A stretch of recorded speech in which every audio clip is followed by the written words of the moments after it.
For our second activity this week, which is part 4 of our Buying a House project, we're going to look at different professions. And to do that, we're going to use this payscale.com webpage.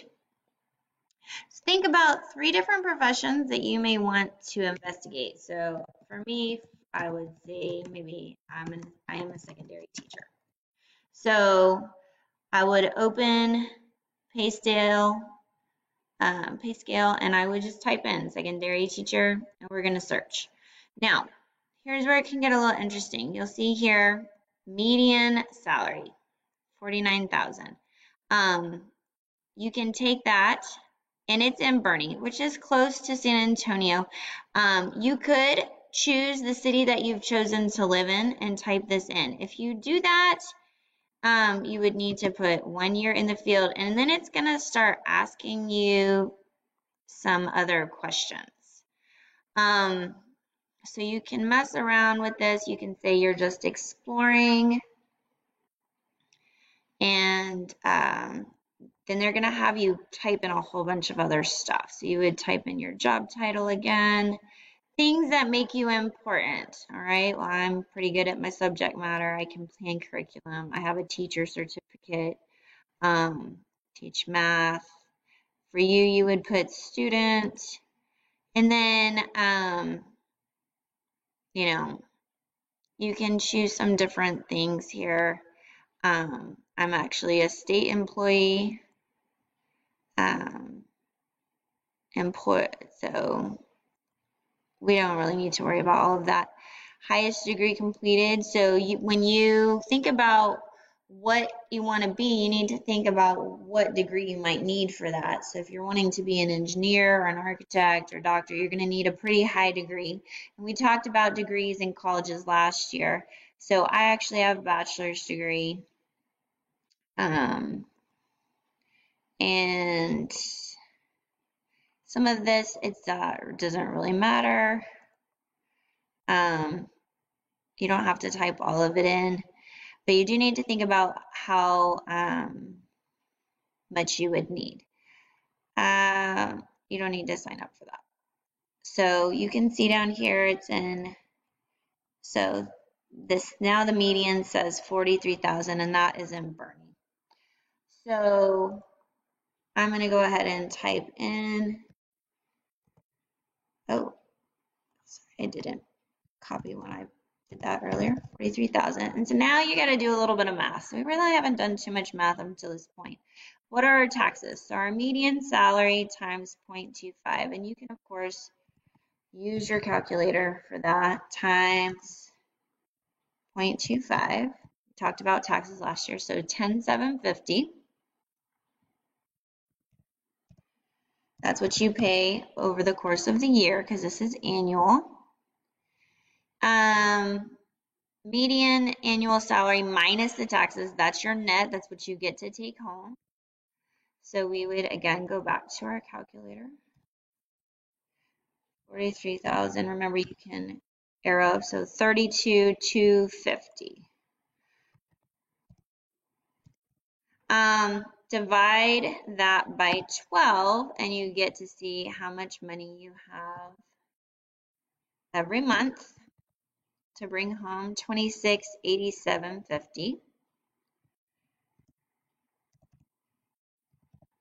And then so times 28%, so change that to 0.28, and that's going to be what you have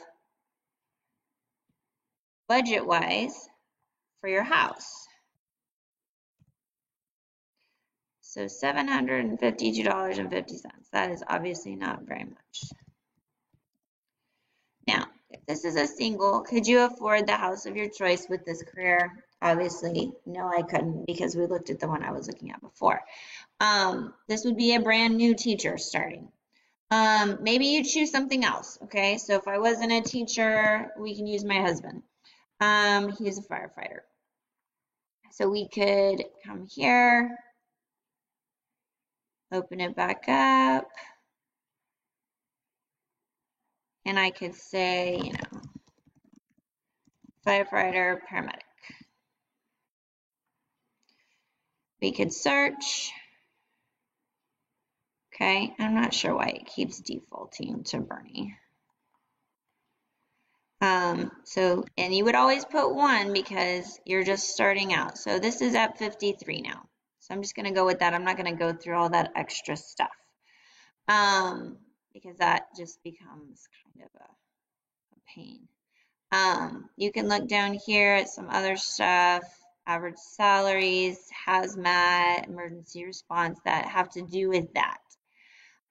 Talks about over here, talks about skills, positives and negatives that you might have going for you. It is mostly a male profession. And then you can see how the more years you work, it would increase. Different locations, and you could look at the different places. So we'll say for San Antonio, it says 58, we'll call it 58.5. So then I would write firefighter and 58,500, and then we would do our numbers now.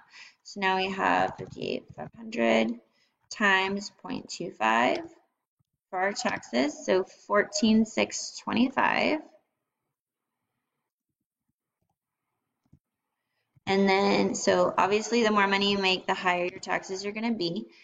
But then we would subtract 58,500 minus 14,625, 43,875, and then divide that by 12 to see how much we get to bring home every month.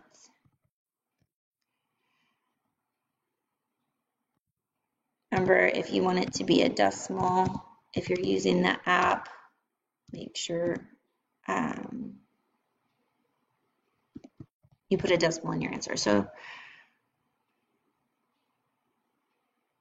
oh, I hit the wrong button. I apologize. I'm like, that doesn't make any sense. Let me put a decimal here. There you go, 36.5625. And then, so now you need to find, how much can you afford for a house? So times 0.28. So $1,023.75. All right, so still couldn't afford that particular house. I may have to look somewhere else. So that's what you want to look at. Okay, so after you've decided how much you can afford, then you need to look at your professions and you can decide from there. Let me know if you have any questions.